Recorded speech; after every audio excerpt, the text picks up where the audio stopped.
ആയുർവേദത്തിൽ സർജറിയോ ഒരുപാട് ആൾക്കാർ ഇവിടെ എൻ്റെ പേഷ്യൻസ് ചോദിക്കാറുണ്ട്. ആയുർവേദത്തിൽ സർജറി എന്ന് പറഞ്ഞാൽ എന്താണ് സാറേ, ഹൗ ഇറ്റ് ഈസ് ലൈക്ക്.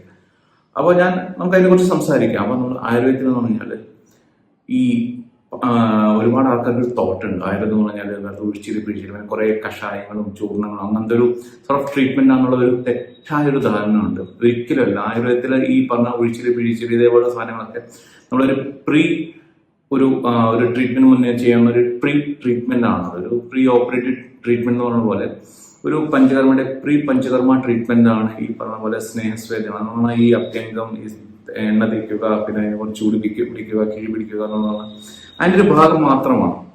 അപ്പോൾ നമുക്ക് അതിനെക്കുറിച്ച് മുന്നിൽ സംസാരിക്കാം. അപ്പോൾ ഞാനിന്ന് സംസാരിക്കാൻ പോകുന്നത് പറഞ്ഞാൽ നമ്മുടെ ആയുർവേദത്തിൽ എത്ര ഡിപ്പാർട്ട്മെന്റ്സ് ഉണ്ട്. ഇപ്പോൾ നമ്മൾ അലോപ്പതിക് സിസ്റ്റം എടുത്തു കഴിഞ്ഞാൽ അതിനകത്ത് ഒരുപാട് നമുക്ക് ഡിപ്പാർട്ട്മെന്റ്സ് വരുന്നുണ്ട്. General medicine,